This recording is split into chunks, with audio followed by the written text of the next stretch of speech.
What actually moves price in the market? Is it indicators, news, or something else? The real answer is simple: supply and demand. Every price movement comes down to buyers and sellers. When buyers are stronger, price moves up. When sellers are stronger, price moves down. Let's break this down in the simplest way possible. Imagine a market as an auction. Buyers want the lowest price, sellers want the highest. Price moves to a level where buyers and sellers agree. But when that balance breaks, price moves fast. If more buyers step in, demand increases.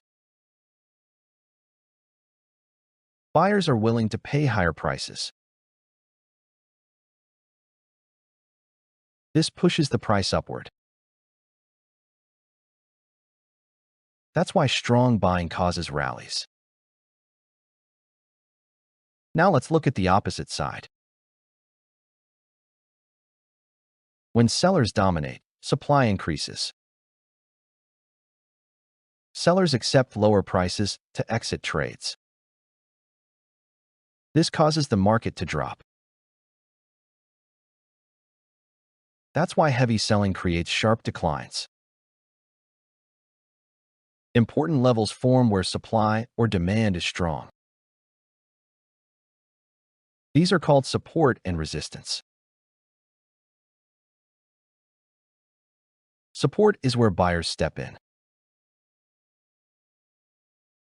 Resistance is where sellers step in. Price reacts at these levels because of orders. Institutions place large buy and sell orders there. That's what causes price to pause or reverse. Indicators don't move price. They only reflect what price has already done. Supply and demand is the real engine. News only matters if it changes buying or selling behavior. If no one buys or sells, price doesn't move. This is why understanding price action is critical. As a trader, your job is to read imbalance. Where are buyers stronger than sellers?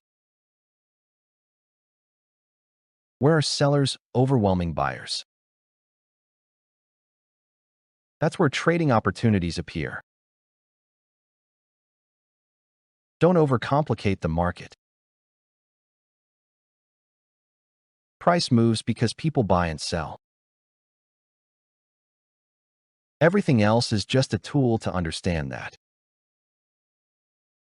Master supply and demand, and charts make sense. This concept is the foundation of all trading. In the next video, we'll dive deeper into market structure.